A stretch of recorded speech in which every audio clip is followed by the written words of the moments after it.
Mark Hu je mrtev? Ne, pravkar sem prišel iz vode. Grozno, ne, bil je tam, pa ga nisem vedel, nisem tik ob njem. Neoblačen decembrski dan v Half Moon Bayu v Kaliforniji je srhljiva megla prekrivala zlovešče črne skale, ki so štrlele iz razburkanega, skrilasto sivega oceana. Veter je tulil, ko je bičal bele valove v divji bes. Mark Fu se je pojavil iz megle na svoji deski za deskanje in drsel proti neskončnemu valu vode, ki je drvel proti obali. Val se je začel dvigovati, vse višje in višje, kot da bi hotel polizati nebo. Mark se je obrnil in začel besno veslati, da bi se postavil v položaj, da ujame to tekočo zver. Skočil je na noge ravno v trenutku, ko se je val začel podirati nad njim in se zvijal v votel tunel. Mark ni vedel, ko je lovil ta val do nepojmljivih višin, da bo danes njegov zadnji dan. Nasplošno me je strah višine in hitrosti. Ne maram vlakcev smrti, pa tudi na konju me je strah, veš. Ampak še nikoli nisem naletel na val, ki bi me tako prestrašil, da bi me bilo strah iti v vodo. Mark Fu je bil star 10 let, ko se je njegova družina iz Singapurja preselila na Havaje, kjer se je prvič naučil plavati in razvil svojo življenjsko strast do deskanja na valovih. Ob vikendih je njegov oče Charlie peljal Marka in njegove sorojence po obali do južne obale Oahuja. Cel dan so preživeli v topli, modro-zeleni vodi, kjer so se igrali in jahali nežne valove do bleščečega peska. V tistih blaženih vikendih svojega otroštva je Marka morje popolnoma očaralo. Po 2 kratkih letih v raju se je družina Fu preselila v mrzlo betonsko džunglo Washingtona DC. Mark je bil uničen, saj so ga iztrgali iz njegovega tropskega zatočišča. Minili so brezskrbni dnevi, ko je sonce grelo njegov hrbet in je čutil vodo na koži. V Washingtonu je ves čas čutil privlačnost oceana, neusmiljen klic valov, ki jih je tako želel zajahati. Pri 14 je Mark, obupan, da bi odgovoril na sirenski klic morja, pobegnil na Florido.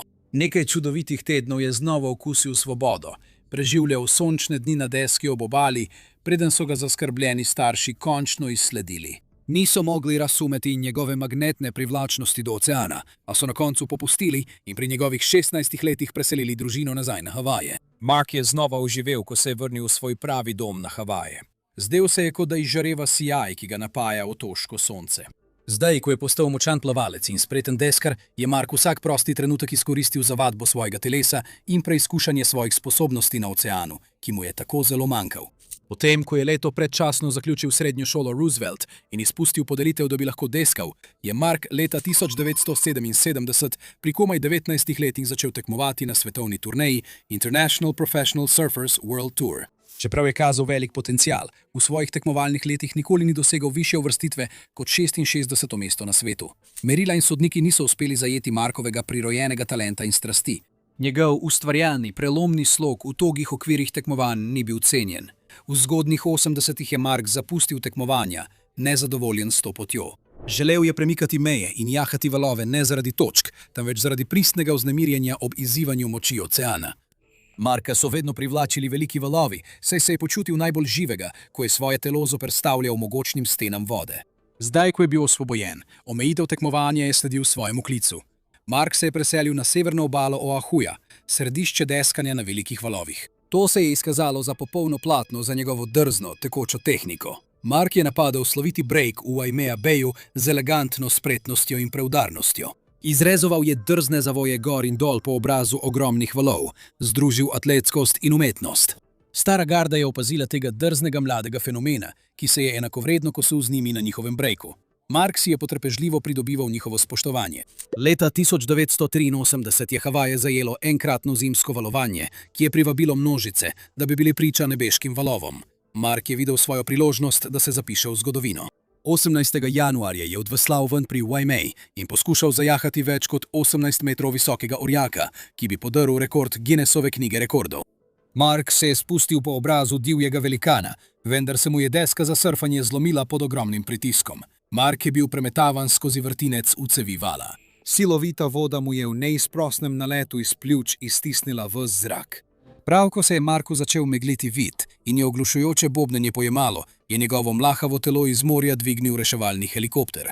Čeprav Mark tisti dan ni premagal mitskega vala, je bil njegov pogum legendaren. Preživetje tako katastrofalnega palca pod naletom besnega velikana je utrdilo njegov sloves legende deskanja. Mark je po svoji izkušnji bližine smrti popolnoma ubesedil svojo življenjsko filozofijo.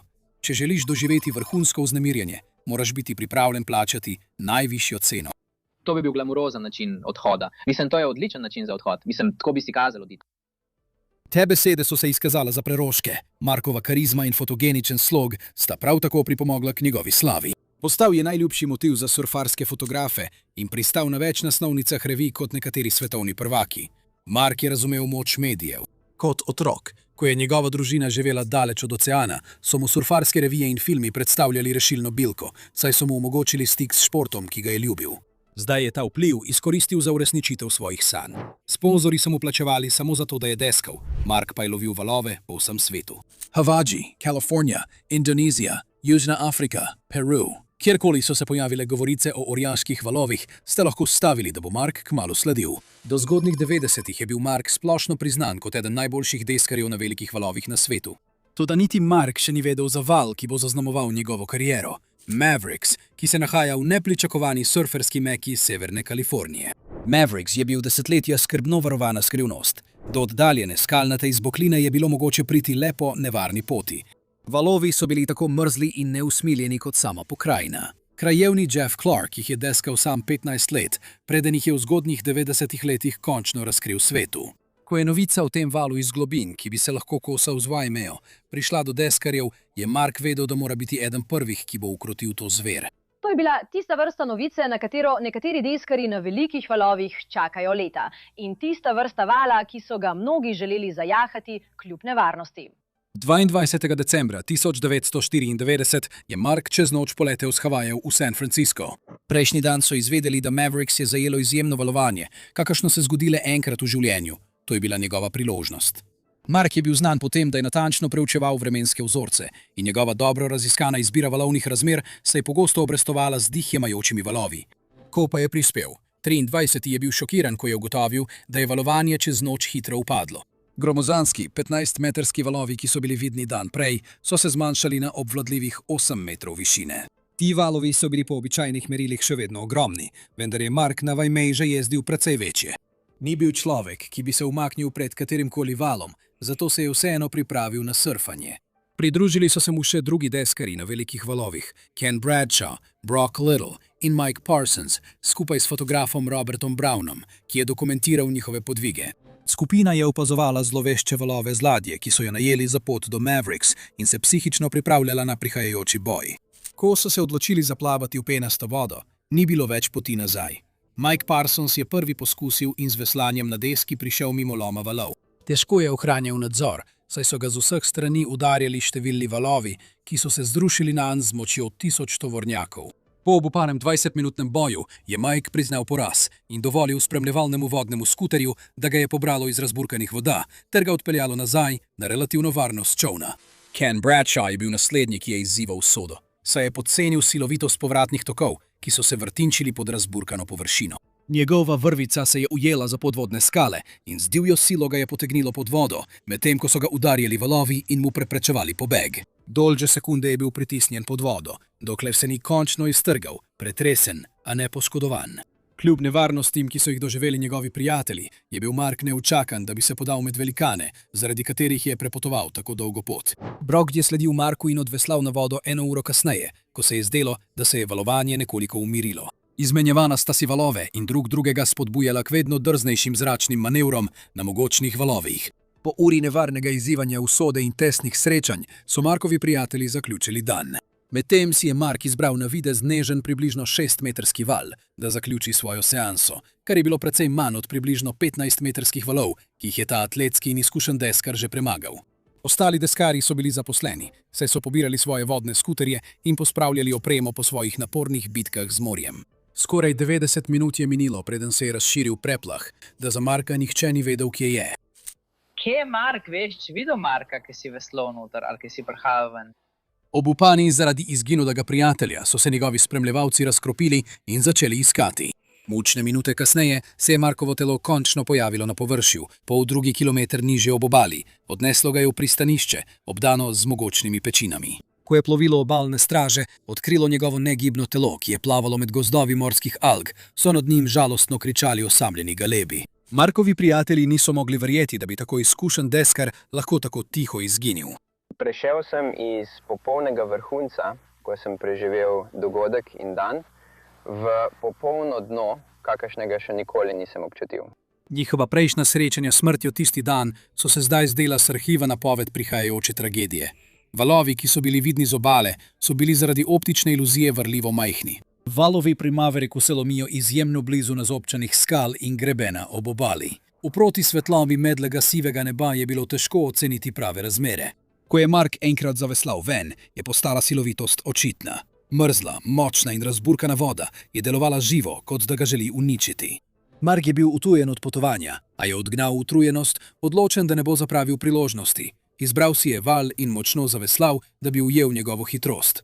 Spust po valu se je zdel neskončno strm. Na polovici poti je Mark naletel na nepričakovano razburkano vodo, zaradi česar mu je deska zdrsnila izpod nog. Prosto je padel 7,5 metrov in z močnim udarcem treščil v vodo, kar mu je vzelo sapo. Val je neusmiljeno pretepal Marka in ga zadržal pod vodo s 3 zaporednimi silovitimi udarci. Zvezde so mu švignile pred očmi, ko je z glavo z groznim pokom udaril v greben. Marka so minute dolgo držali pod vodo, brez možnosti, da bi se vrnil na površje. Po tistem, kar se je zdelo kot večnost, se je divjanje končno umirilo. Markovo mlahavo telo je priplavalo na površje. Na površje ga je prinesla plovnost njegove deske za deskanje, ki je bila še vedno privezana na njegov gleženj. Ko smo se približali njegovi deski, smo ugotovili, da je še vedno pritrjen na njo. Lebdel je, še vedno na površju. Novica o Markovi šokantni smrti na zdaj že zloglasnem Mavericksu se je hitro razširila po deskaški skupnosti. Kako je lahko tako izkušenega legendarnega deskarja, kot je Mark, doletela tragedija na valu, ki ga je prejahal že stotinekrat prej? Nejeverni ton poročil tistega dne je razkrival šok ob izgubi enega njihovih najbolj veščih. Da bi Marka Fua premagal skromen val, je bilo popolnoma nelogično. Da greš tja in ga vidiš, da sploh začneš verjeti, da je to lahko resnično. Pokleknil sem, molil sem, držal sem Marka, prijel sem ga za roko, prijel sem ga za prsi in rekel, zakaj? Zakaj? Uradni vzrok smrti, utopitev. Preiskava te neverjetne nesreče je privedla do več spoznanj. Markove izkušnje so morda vodile v samozadovoljstvo. Utrujen od potovanja, zaziban od manjših valov, je Mark izbral bolj sproščeno pot, brez svoje običajne natančnosti. Ko je zadev oviro na sredini vala, je bil Mark zaradi redke napake v presoji silovito vržen ob oster greben pod seboj. Vrvica, ki je Marka povezovala z desko, se je nato ujela za nazobčane skale in ga ujela pod vodo. Pripet pod zaporednimi valovi bele pene je bil Mark nemočen proti besu oceana. Izguba enega izmed njihovih legend je skupnost močno prizadela. Približno 600 ljudi se je udeležilo njegovega pogreba, ki je potekal na njegovem ljubljenem domačem kraju za surfanje, Waimea Bay, in se poklonilo njegovemu življenju. Ko so Markov pepel raztrosili na kraju, kjer se je počutil najbolj živega, so se nekateri spraševali, ali ni njegovo vodilo o sprejemanju najvišje cene napovedovalo njegove prezgodnje smrti. Ali pa je tisti dan navaden val po krivici vzel enega največjih v deskanju. Deskarđe, ki so bili Marku blizu, so vedeli, da je kljub tveganjem vedno natančno načrtoval, da bi zmanjšal možnost nesreče. Mark je preprosto sledil svoji strasti, ko je posegla kruta usoda. Šokantna smrt Marka Fua na Mavericksu je sprožila tudi burno razpravo o varnosti deskanja na velikih valovih. Oddaljene ledene vode Mavericks in nevaren podvodni greben povečujejo zahteve po spretnosti in tveganje. Mark ni nosil pripomočka za vzgon, ampak se je zanašal izključno na vrvico na deski, da bi ga po padcu potegnila nazaj k deski. Nekateri so razpravljali, da ga je vrvica tragično izdala, saj se je zapletla in ga ujela. To je podžgalo burne razprave o zanesljivosti vrvice na deski, ki v svetu deskanja trajajo še danes. Če se vam je ta zgodba zdela hkrati zanimiva in srce parajoča, kliknite všeč mi je in se naročite na kanal za več takšnih zgodb. Upam, da se vidimo pri naslednji.